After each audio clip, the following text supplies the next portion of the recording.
فبالله كم تستطب الغرور ويبرأ جروح الكسير وينشط ذاك السقيم العليم قد كان بالسقم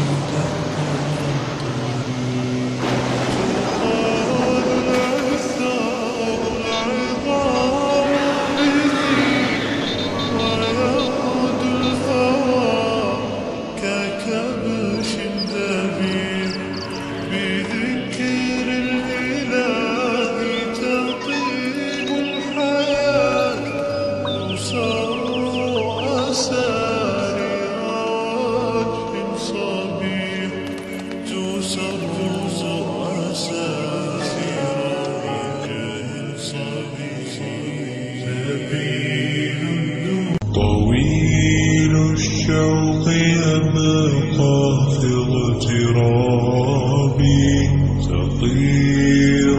في الحياة من الصحاب